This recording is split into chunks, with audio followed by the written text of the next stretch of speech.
PFI को छोड़ के सारी जो संस्थाएं हैं पीएफआई से जुड़ी हुई उन पे बैन लगा दिया गया। देखिए, मैं एक स्टेटमेंट अंग्रेजी में मैं पढ़ देता हूँ आपके सामने कि while I have always opposed PFI's extreme and radical approach, I have always supported democratic approach. This ban on PFI cannot be supported because actions of some individuals who commit crime does not mean that the organization itself must be banned. Supreme Court has also held that mere association with an organization is not enough to convict someone. A draconian ban of this kind is dangerous as it is a ban on any Muslim who wishes to speak his mind. The way Indian electoral autarky is approaching fascism, every Muslim youth will now be arrested with a PFI pamphlet under India's black law UAPA. Muslims have spent decades in prison before being acquitted by courts. I have opposed UAPA and will always oppose all the action under UAPA. It runs afoul the principles of liberty, which is part of the basic structure of the Constitution. We should remember that Congress amended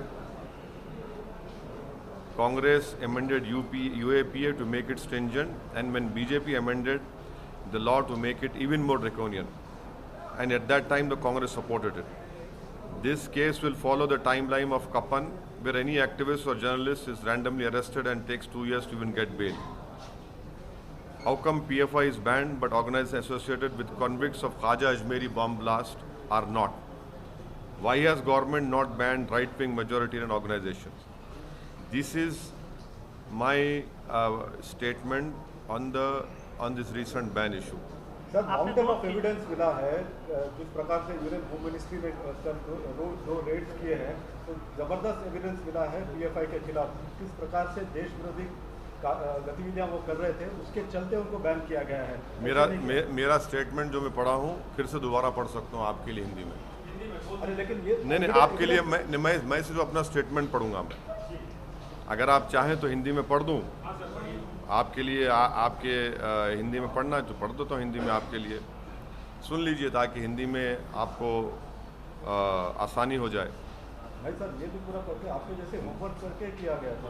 हाँ जी जी, ज़रूर सही है। मैं आपकी काबिलियत पे भरोसा नहीं कर रहा हूँ, बट लेकिन आप अपोज क्यों कर रहे हैं? नहीं, वाइल सुनिए,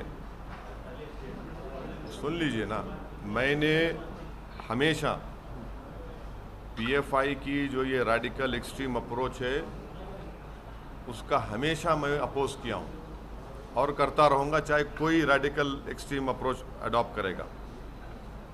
मगर ये बैन इसलिए हम सपोर्ट नहीं कर सकते क्योंकि चंद इंडिविजुअल अगर कोई क्राइम करते हैं उस बिना पर अगर आप ऑर्गेनाइजेशन को बैन करेंगे। सुप्रीम कोर्ट ने क्या कहा कि mere association with an organization is not enough to convict someone।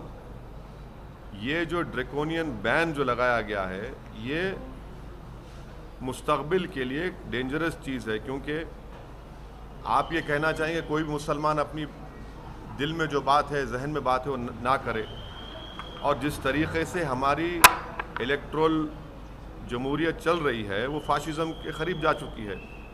तो अब कोई भी नौजवान मुसलमान अपनी बात को रखेगा तो आप एक पैम्फलेट निकाल देंगे पीएफआई का, और फिर वो जो काला कानून है यूएपीए का उसको इस्तेमाल करेंगे। और इस यूएपीए के क़ानून में कई मुसलमान बरसों जेल में रहते हैं, उसके बाद कोर्ट उनको बरी करता है।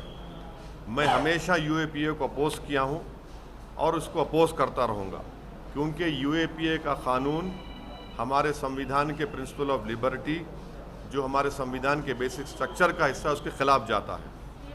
ये जो केस होगा, इस तरह जो केसेस मुस्तकबिल में बुक होंगे, नौजवान उसमें बुक होंगे, तो वो सेम सिद्दीक कप्पन की टाइमलाइन को फॉलो करेगा और उनको 2 साल 3 साल लगेंगे बेल मिलने के लिए।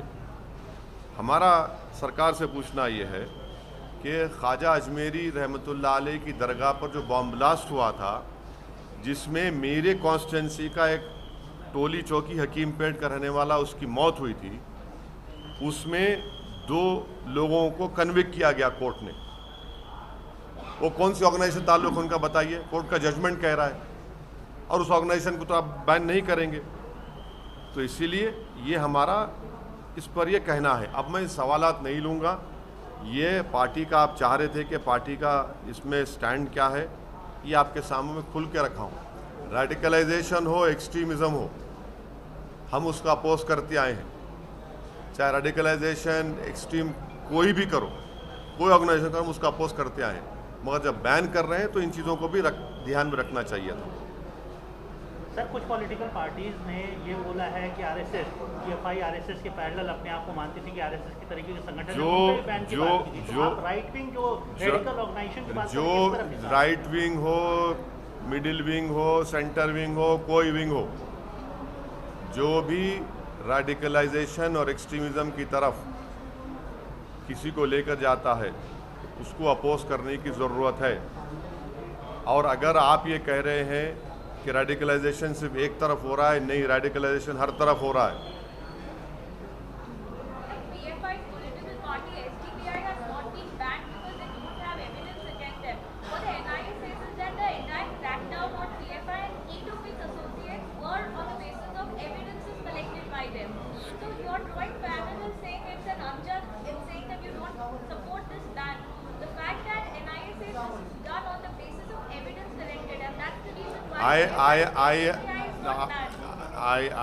I would apologize to you. I have decided to read a statement. In my statement, I have mentioned the conviction of those people who had bombed Khaja Ajmeri Dargah. The world knows to which organization those 2 people belong to, the convicted people. There is a conviction, and the court has given the conviction. आप right wing की तरफ इशारा कर रहे हो, तो आपका क्या कहना है? वो आरएसएस के साइड आप इशारा कर रहे हो? राइट विंग में बहुत से हैं ना, राइट विंग में बहुत से हैं। अब तो कोर्ट भी ऑर्गेनाइज टीवी को बोला कि आप लोग देख के बोलो। बहुत सी बातें कोर्ट ने कही है। और हाँ, राइट विंग में बहुत से हैं जिसमें मैं ही नहीं हूँ। सर, एक लिंचिंग का मामला सामने आया है, आपको जानकारी होगी तो क्या कहना है? अब ये देखिए, शहबाज अंसारी, मंदार झारखंड के बच्चे को, उसको लिंचिंग हो गई। अब ये रेडिकलाइज कौन कर रहा है इन लोगों को, ये बताइए ना। यही तो मेरा सवाल है, इनको रेडिकलाइज कौन कर रहा है कि वो शहबाज अंसारी, उसके ये जो जानकार हैं, ये लोग जो एलेज एक्यूज हैं, ये रेडिकलाइजेशन देश को बर्बाद कर रहा है। क्या शहबाज को इंसाफ मिलेगा, या फिर बीजेपी इन लोगों को भी जो एक्यूज हैं उनको फिर फूल माला पहना देगी? तो झारखंड की सरकार की जिम्मेदारी है कि इस पर सख्त एक्शन ले, और वो पीड़ित परिवार से कोई मंत्री जाकर मिले, उनको यकीन दिलाए कि इनसे इंसाफ होगा और उनकी मदद करना। मगर ये रेडिकलाइजेशन है, ये शहबाज अंसारी की मौत, उसका कत्ल, लिंचिंग, ये रेडिकलाइजेशन है, एक्सट्रीमिज्म है। ये धर्म संसद में क्या क्या नहीं बोला गया, ये सब रेडिकलाइजेशन हो रहा है।